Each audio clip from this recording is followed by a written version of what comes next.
y una ciudad y un conurbano absolutamente paralizados por este segundo paro nacional que se le hace al gobierno de Javier Milei, el primero de 12 horas, el siguiente de 24, que es este, con la característica de que es un paro que adhieren todas las centrales sindicales, las dos CTA y la CGT. Así que esta importancia, esta contundencia merece que conversemos hoy con una referente, la secretaria adjunta de ATE Nacional, Mercedes Cabeza, y te damos el buen día. ¿Qué tal? ¿Qué tal? Muy buenos días, ¿cómo te va? Bien, primeras impresiones, Mercedes. Bueno, primeras impresiones de un paro con un alto acatamiento, con calles vacías en la ciudad autónoma de Buenos Aires, a pesar de que alguna línea de colectivo funciona, porque también esto hay que decirlo, hay una serie de líneas de colectivos de la empresa Dota que está funcionando, esto se viene diciendo incluso desde hace unas horas, unas largas horas, unos días, te diría, y así todo, la ciudadanía completa ha decidido afectarse al paro y generar un reclamo contundente ante el ajuste de Javier Milei, a pesar de que algunos funcionarios traten de avanzar en la posibilidad de denostar este paro, como han hecho con otras medidas de fuerza, también hay que decirlo. Pero así todo, las personas, los trabajadores y trabajadoras se han adherido al paro incluso en aquellos lugares donde no tienen sindicato concretamente. Y digo esto porque muchas veces incluso se intenta culpar o generar esta cosa, bueno, son rehenes de los sindicatos, los trabajadores y trabajadoras, y no son rehenes, no se utilizan desde los sindicatos alocuciones en las estaciones de trenes como si lo hace el gobierno, por ejemplo, y no se amedrenta a trabajadores y trabajadoras que quieran no adherirse a la medida. Esto es libertad real y concreta que se ejerce desde las organizaciones sindicales. Lo que pasa es que parece que la libertad solamente es posible cuando la prohibición avanza, como le digo yo, porque en realidad ya de libertad no tiene nada, quiere implementar sus libertades individuales por sobre las colectivas. Bueno, se llaman libertades colectivas. Hay que enseñarle al gobierno que esto también existe.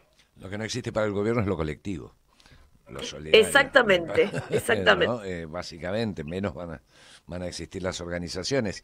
Y te digo, estuve en distintas terminales y sí, hay unas 40 líneas de la empresa Dota, también a partir de la presión y la extorsión a los trabajadores, que hace que, pero igual más de 3, 4 personas por colectivo no iba.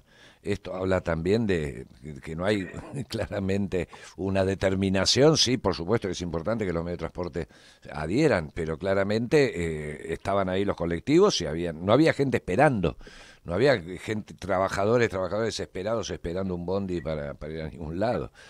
Así que Sí, y concretamente una empresa Dota que tiene vínculos con el gobierno actual. Esto también hay que decirlo, ¿no? Porque parece que los intereses económicos permanentemente priman por sobre los intereses sociales de nuestra población. Hoy me reía porque hay un tuit de Javier Esper planteando la está buena la barbaridad de la combinación, perdón, medida. el lapsus estuvo buenísimo, Javier Esper. Me encantó. Ay, sí, perdón. Pero no, entendimos todo. Aparte de lo mismo. Bueno, no está muy lejos, No pero está, a ver, están uno combatiendo la pelado y pobreza otro con peluca. intentando matar pobres, es muy difícil así. Este, priman las cuestiones económicas por sobre las sociales. El presidente ha decidido que un Excel alcanza para gobernar. Bueno, hay que decirle que se gobierna con la cabeza, con el corazón y hasta con las tripas, si se quiere, pero no de espaldas al pueblo. Justamente intentando llevarle un bienestar social a la mayoría de la sociedad y no concentrando los beneficios nada más que en el 1% de la población, que es lo que intenta hacer el presidente. Eso no funcionó en ningún país del mundo. Bueno, parece que Milei piensa que hay alguna posibilidad de que en Argentina funcione, no sé por qué. Sí, incluso hubo presiones en organismos públicos, lo que va quedando en el Inca, por ejemplo. Me consta, me llegó la circular que fue emitida ayer al personal, a los trabajadores y las trabajadoras, que se comunicaran con recursos humanos para encuadrar esto dentro de fuerza mayor. Y Sí, que sí, dejar... o piden nóminas con nombres claramente cuando saben perfectamente que los trabajadores y las trabajadoras del Estado también tienen miedo. Claro. Concretamente, si la ley bases avanza, están ante la posibilidad de perder la tan importante estabilidad laboral en el Estado, porque la verdad que nadie habla de esto, pero la estabilidad laboral en el Estado surge por dos cuestiones. La primera es que los trabajadores y las trabajadoras no se conviertan en el botín de guerra de cada gobierno, Ujú. porque es lo que sucede. Concretamente, asume un gobierno nuevo y los trabajadores y las trabajadoras parecen que son el botín de guerra. Se convierten en la grasa militante, en los ñoquis, excusas para que cada gobierno también pueda traer sus acuerdos políticos, porque esto también hay que decirlo, adentro de el Estado. Y en segundo lugar, porque los países serios del mundo, aquellos que realmente miramos porque son países económicamente desarrollados, tienen políticas públicas a largo plazo. No hay forma de implementar políticas públicas a largo plazo sin trabajadores y trabajadoras estables, Ujú. que además se pongan la camiseta del Estado, pero porque se sientan parte del Estado.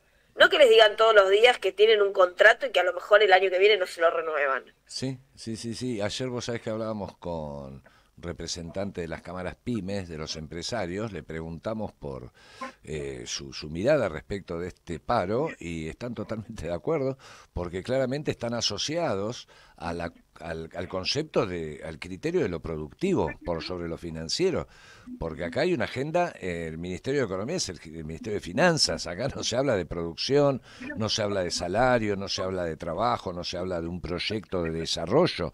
¿Hasta dónde llegamos, Mercedes, con esto? Bueno, mira, yo te voy a contar una cosa. Ni bien asumió el gobierno de Javier Milei, nosotros y nosotras, ante los primeros despidos que se dieron en la Administración General de Puertos, nos reunimos con el interventor de la Administración General de Mm. Puertos y le dijimos, mira, nosotros como sindicato tenemos ideas de cómo mejorar la productividad de la Administración General de Puertos y en ese sentido, la verdad que si ustedes pretenden trabajar en función de mejorar el Estado, por supuesto vamos a colaborar. Bueno, no le interesó, porque claramente lo primero que nos dijo es, bueno, yo tengo que hacer que la balanza acá funcione, que el Excel me dé bien, para ver si puedo evitar que efectivamente vendan la Administración General de Puertos. Venía claramente a mejorar las posibilidades de rentabilidad de un espacio del Estado, que no necesariamente tiene que ser rentable, para ver si lo puede vender a un mejor precio. Ujú. Sí, lo Esto mismo es con así. con la línea Mitre, lo mismo en todas las instancias, ¿no? No sé qué va a pasar con la obra pública, con la construcción de rutas, el mantenimiento, ya transitar por las rutas, ya a esta altura 5 meses transitar por muchas rutas que no están concesionadas, que son tramos, es jugarse la vida. Sí, pero además no es una cuestión de ahorro, porque No. mientras se ahorran el salario de cientos de miles de trabajadores estatales, se aumentan al doble o al triple los salarios de la casta política. Porque esto hay que decirlo también, la casta no éramos los trabajadores y las trabajadoras que cobrábamos por debajo de la línea de la pobreza. La casta política que existe, que es real, hoy es la que hoy rodea a Javier Milei. Digo, esto es así. Entonces, me parece que la sociedad no votó esto, que es mentira que dijo lo que iba a hacer y lo está haciendo, concretamente no lo está haciendo, pero al margen de eso también me parece que tenemos que aprender de esa batalla cultural que no siempre sabemos dar, que no siempre ganamos, que en general creo que estamos perdiendo, que es ¿para qué sirve el Estado? Vivimos en una sociedad democrática, en una sociedad federal y en una sociedad republicana. Bueno, ¿el Estado para qué está? Y bueno, el Estado está para garantizar que todos los ciudadanos y ciudadanas del pueblo argentino tengan las mismas posibilidades y los mismos derechos ante las mismas cuestiones. Y esto es nivelar las desigualdades estructurales del sistema. Bueno, es lo que no está haciendo el Estado. Concretamente, lo que está haciendo es concentrar el capital, y si se aprueba la ley base, ni te cuento, en pocas manos, en detrimento de quienes el sistema vulnera más en nuestra sociedad argentina. Y eso es el paro de hoy, digamos. Ujú. Concretamente es eso el paro de hoy. Sí. El hambre que llega a nuestro pueblo, los sueldos que no alcanzan al 15 del día del mes, y concretamente los sueldos de hambre que estamos pasando. Ayer escuchaba un legislador en uno de los canales eh, de noticias permanentes de la República Argentina con alcance nacional que decía, bueno, la ley sirve para generar más trabajo registrado. La ley legaliza la precarización laboral. Por supuesto que va a haber más trabajo registrado, porque en realidad si registrar es poner un nombre en un papel y no garantizar derecho, bueno, va a haber más trabajo registrado. Ahora, la pregunta es si los trabajadores van a tener más o menos derechos. Claro. Claro, y aparte de la constitución de una especie de AFJP para los despidos, ¿no? Que Exactamente. Que lo cual y es el además saqueo final, o sea, está discriminación. choreando a un despedido encima. Pero además los despidos por discriminación, porque puede ser sin causa. No solo terminaron con el INADI, sino que además ahora avalan la posibilidad de echar a una persona porque no nos gusta el color de pelo, porque no nos gusta lo que nos dijo, y no indemnizarla. Y además no poder aducir causas de discriminación real y concreta. Eso, sumado a los niveles de violencia que está instaurando el mismo propio presidente, porque hace apología a la violencia por redes, diciéndole barbaridades a todo el mundo, en la sociedad argentina hace que 2 compañeras del campo popular lesbianas hoy estén muertas, digamos. En términos concretos, me parece que estamos entrando en una zona peligrosa. Al menos peligrosa. No, ya entramos, la estamos transitando, todavía el pasto está bajito, pero luego se volverá una selva. Y así que creo que, ¿cómo va a ser el enfoque de tu organización para cuando entre este proyecto al Senado? Bueno, nuestra idea, ayer tuvimos reunión de Consejo Directivo Nacional en ATE, obviamente ratificamos el paro de hoy, por supuesto, hoy las dependencias públicas están de paro. También abrazamos las movilizaciones que en cada una de las provincias se están llevando adelante, porque es cierto que acá parece un paro de no ir al lugar, sin presencia en el lugar de trabajo y sin presencia en las calles, pero en las provincias. Yo siempre digo esto porque si no parece que a los gobernadores que llaman a sus legisladores después para levantar la mano les queda lejos el reclamo. Les queda lejos el costo político. Entonces, la verdad es que lo que decidimos en articulación con otras organizaciones del campo popular, es avanzar en la posibilidad de movilizar los territorios, que paguen realmente el costo político en su territorio aquellos gobernadores que se convierten en cómplices del ajuste y que además agarran la motosierra para cortarle la cabeza a todo el campo popular. Bueno, que le empiecen a cortar la cabeza a otros. Eso por un lado. Por el otro, hemos avanzado en continuar con nuestras medidas de fuerza y el día que se vote en el Senado, por supuesto, en avanzar con la posibilidad de movilizar al Senado para decirle a los senadores no solo que no estamos de acuerdo con la ley de bases, sino que queremos derribar la ley de bases y derribar el DNU en diputados, porque lo cierto es que gobernar en democracia y entender que no estamos en un imperio y tenemos un emperador, sino que vivimos en una república democrática y federal, que eso es lo que votó la gente y que es lo que nosotros avalamos y abrazamos desde nuestras organizaciones populares, es respetar el funcionamiento del Congreso y no avalar un DNU también que da por tierra con más de 300 leyes que ya han sido debatidas y discutidas y votadas en el Congreso. Sí, muchas de ellas parte de contratos sociales, ¿no? Como los vínculos laborales, volviendo exactamente. Pero además, la salud pública, una cosa, mira, no es un pública. plan en la Argentina es un plan que si pasa en la Argentina es un plan regional. Concretamente, lo que está pasando acá es que el movimiento sindical argentino y el movimiento sindical brasileño son los más fuertes de Latinoamérica. Y en términos concretos, lo que termina pasando es que quienes efectúan estas modificaciones, estas leyes, en general nunca estuvieron afiliados a un sindicato, fueron parte de una organización popular, porque no son parte de la clase trabajadora. Nunca trabajaron, son jefes.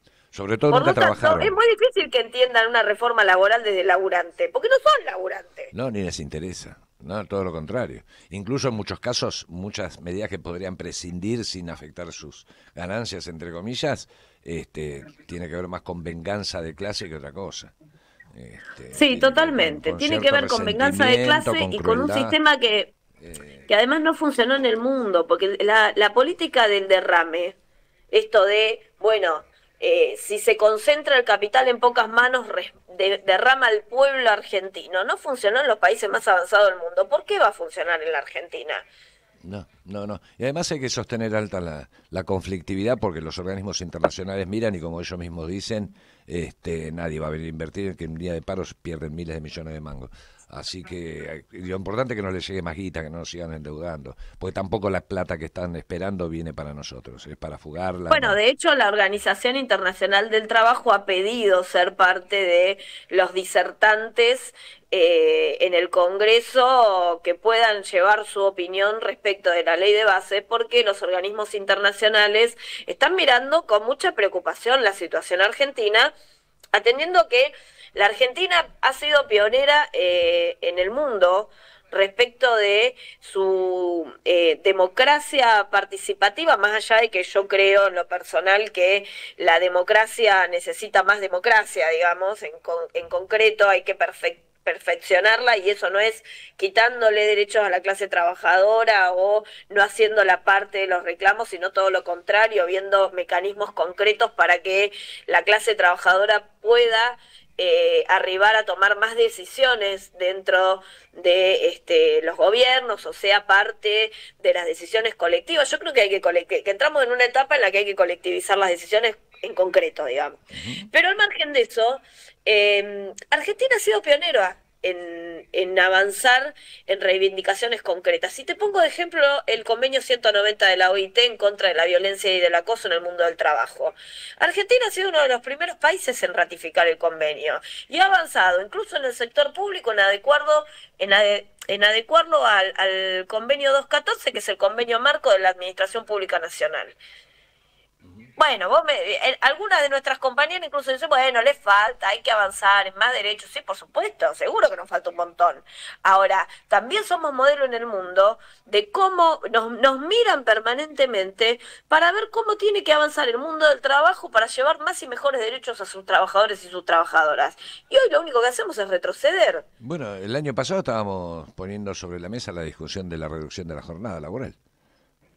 Que Hace de unos hecho, meses. gracias a que Argentina lo puso en la mesa, hay otras naciones que lo están debatiendo concretamente y la Argentina hoy está debatiendo cómo hace para frenar la ola de despido, no solo en el Estado, porque por ejemplo, por ponerte un ejemplo, el sector de la construcción es uno de los que más despidos ha tenido, no solo porque no funciona la obra pública, sino porque los costos de la construcción se han ido al diablo. Y además Entonces, está bueno que lo digas, porque además se lo toma como modelo en términos de los despidos, pero es por la característica propia del gremio, del trabajo que hacen, porque se contratan para obras que terminan. Entonces, claramente tienen que tener un sistema que regule su ingreso y su egreso de ciertos trabajos de ciertas empresas, pues son laburos temporales. No se puede aplicar eso que pretenden a todos los trabajadores. Pues se cacarea reforma mucho con laboral eso que de la pretenden UOCRA. aplicar, en realidad, no solo es regresiva, sino que lo único que hace es sacarle derechos a los trabajadores y a las trabajadoras, pero además, en términos concretos, funciona como boomerang,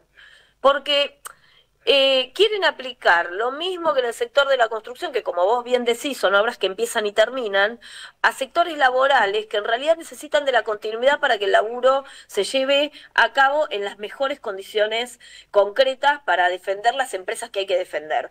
Entonces me parece que lo que no están advirtiendo es que lo que parece a priori una quita de derechos para el mundo laboral de los trabajadores y un beneficio para los empresarios, tampoco es un beneficio para los empresarios, porque los mejores trabajadores son los que pasan un tiempo considerable en la empresa como para entenderla, abrazar esa empresa y además abrazar el desarrollo que le permita al trabajador o a la trabajadora hacer una carrera laboral con capacitación, con formación, pero también con expertise propia de la empresa y de la idiosincrasia de la empresa. Es un boomerang la reforma laboral y la realidad es que no va a servir porque los puestos laborales en términos reales y concretos son puestos laborales que no empiezan ni terminan en un año.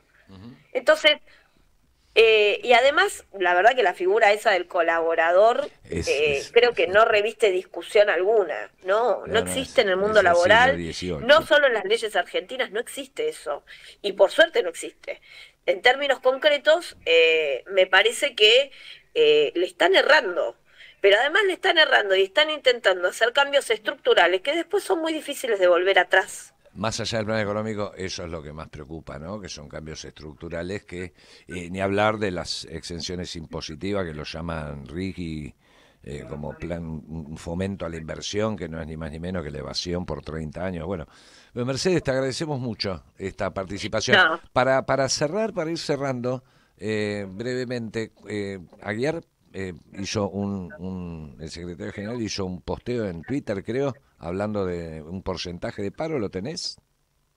97% es lo que nosotros venimos relevando en el sector público, en gran parte del sector privado y en los afiliados a nuestros sindicatos. Es un paro con un alto acatamiento. La verdad es que eh, apostábamos a un alto acatamiento, pero también esto nos permite ver el termómetro de la situación actual y general y de la respuesta del pueblo, porque la verdad es que también nos preocupa cómo hacemos para dialogar con el pueblo y para contarle fundamentalmente desde el Estado que no se trata solamente de personas con nombre, con apellido, con familia, caras reales y concretas, cuerpos, sino que también se trata de políticas públicas que van a desaparecer en el país y que eso afecta a la sociedad completa. Así que creo que desde esa mirada salir a dialogar también con nuestra sociedad, decirle que queremos abrazarlos desde el Estado, que queremos que abracen al Estado y que lo sientan parte, es una tarea fundamental y creo que desde las organizaciones populares también tenemos que hacer una autocrítica de por qué estamos perdiendo esta batalla cultural e ir al encuentro de la sociedad en su conjunto. Muchísimas gracias por esta participación. No, muchísimas gracias a ustedes, siempre es un gusto.